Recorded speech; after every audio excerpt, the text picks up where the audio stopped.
not just a hashtag. Roger was real.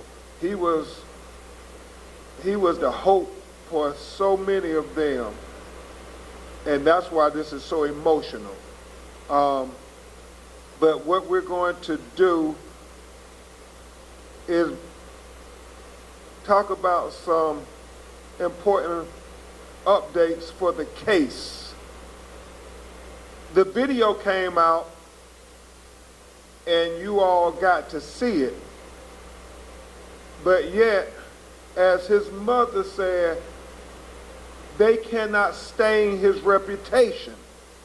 But she feels as long as they continue to say that they went to the right apartment, they're staining his reputation, because Roger did not have any domestic disturbance. Roger had no criminal history. Roger has never ever been accused of domestic violence. I mean, and so for her and his father Roger to hear these things, it's as if they're staining his reputation, his good name. I know, Dr. Bryant, my mother always tells me, a good name is worth more than silver and gold. That's biblical. Roger had a good name. He was a good young man, had the brightest of futures. And so we start with addressing what his mother believes is this narrative to stain his reputation.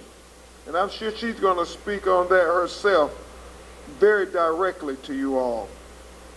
But the transcript, if we could put it up,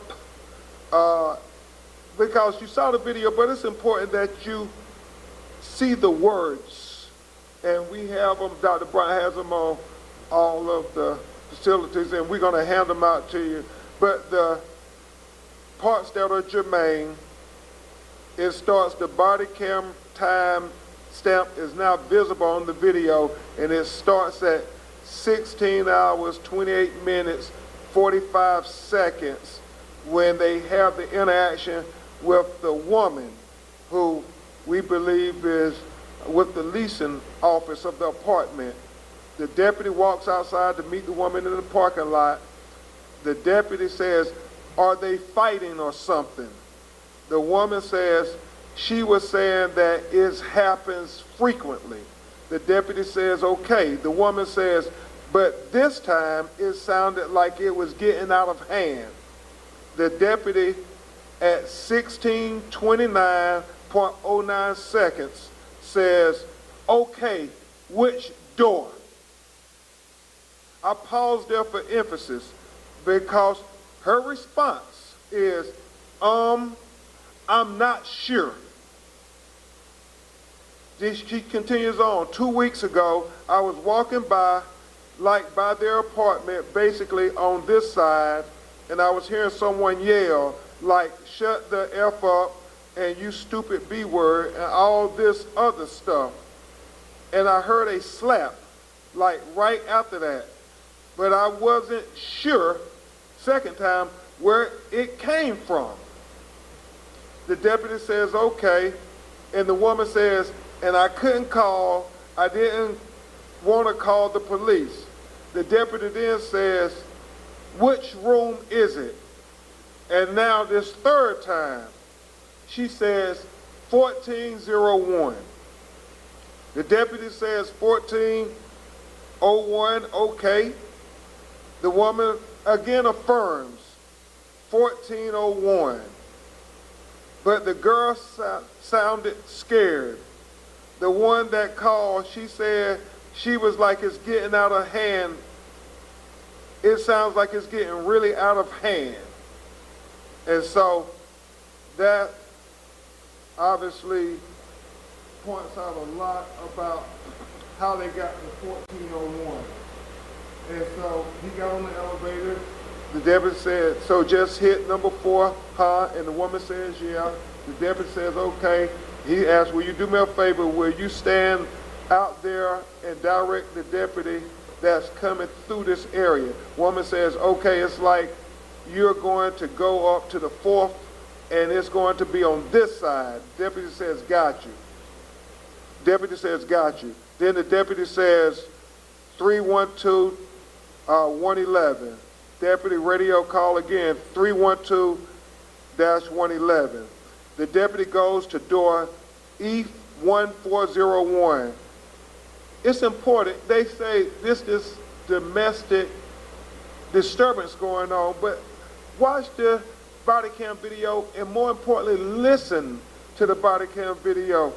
You can hear birds chirping. Deputy knocks loudly and then steps to the side out of the view of the peephole. If it's the police knocking and you want the person inside to know you're the police at the door, why are you stepping out from in front of the peephole so they can see who it is? The deputy knocks loudly and steps to the side out of the view of the peephole. 16:31 at 18 seconds. You hear Roger's dog, Chloe, bark. 16:31:41. You hear a voice. Unsure who's the voice or what it says, but you hear a voice. And then the deputy knocks again and steps to the side again in the video. Then the deputy knocks and says, Sheriff's office, open the door.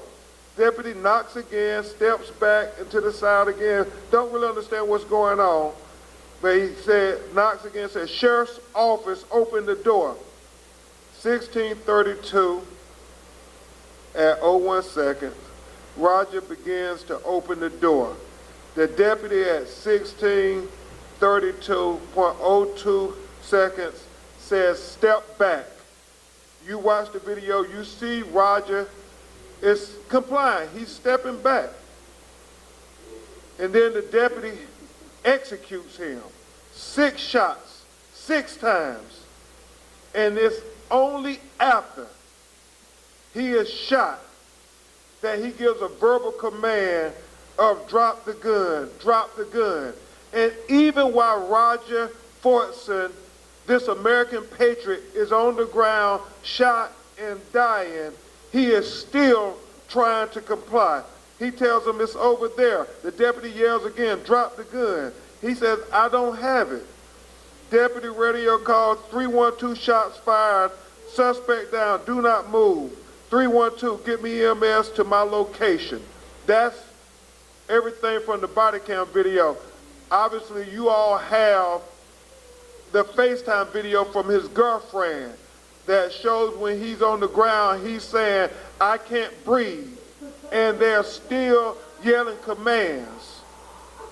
Still yelling commands. I don't know if we got Kleenexes or anything. If somebody got Kleenexes. And we knew this was going to be emotional, but talking with his family, they want the record to be straight. They want the record to be straight.